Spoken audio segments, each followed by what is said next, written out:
This is an amazing collection of ephemera from the files of Vee Jay Records, with most items pertaining to the Beatles. This collection, as a lot, is being offered for sale for $100,000 at the rockaway.com website. Starting with this item, the most important item in the collection. This is the very first contract ever signed in America for the Beatles for anything. This document grants Vee Jay Records the license to release their first single in America, Please Please Me, Ask Me Why, which came out as VJ 498. The licensor is Transglobal Music, an EMI subsidiary. This contract is dated January 10th, 1963, making it the oldest known surviving piece of American Beatles memorabilia. An incredibly historic item which represents the absolute genesis of Beatlemania in the US. Also of great significance is a one-paragraph rider on the back which grants Vee Jay the first right of refusal to release all Beatles recordings in the US for 5 years.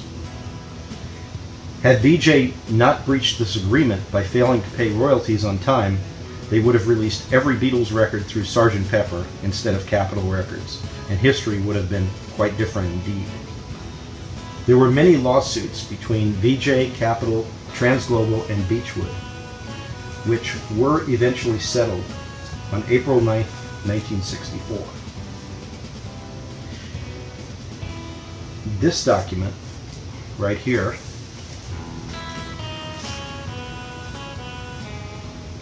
is Beechwood Music granting a license to Vee Jay for the two songs, Love Me Do and P.S. I Love You, which they had previously refused to do. Which is why, incidentally, there are two different versions of the LP introducing the Beatles.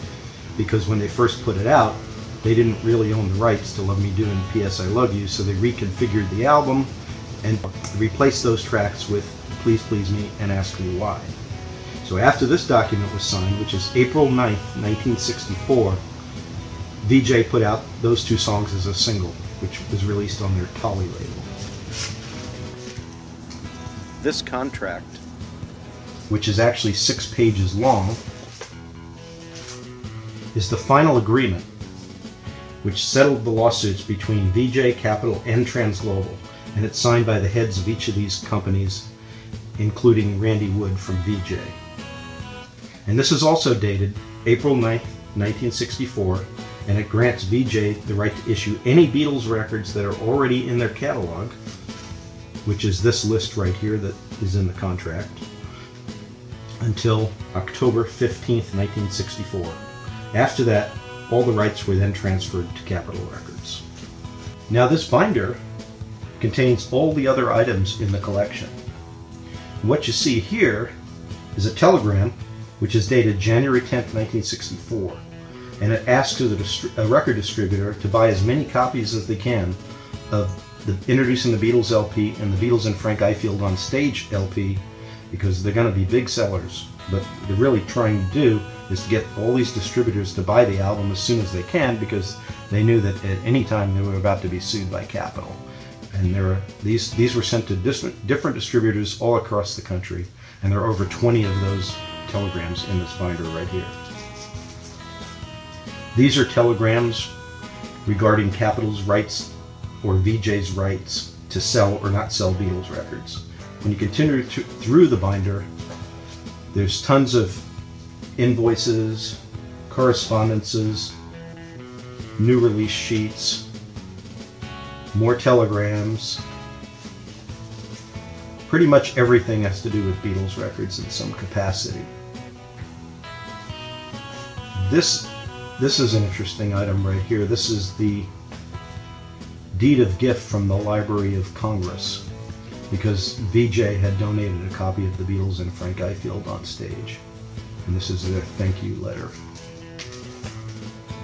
There's more distributor information, new release sheets, packing list from Modern Album, who did the album covers, copies of checks that were written, more invoices, invoice photography, more invoices.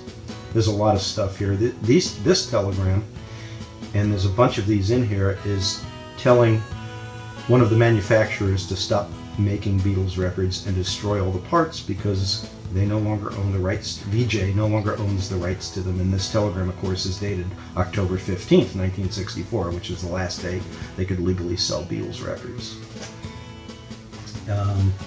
Then there's a bunch of these letters which are asking the distributors to pay their Beatle invoices. And if you go on, there's credit memos to distributors for returns, more invoices, more credit memos, and then some Vee Jay printed material, stationery, mailing envelopes, greeting cards. There's over 100 items altogether in this collection, but by far the most important are the 3 contracts that were shown earlier in the video, especially the first one from January 10th, 1963. And if you want to see some more, find out some more details and see some photos of these items, go to the rockaway.com website, and they're all there, right there. Thank you.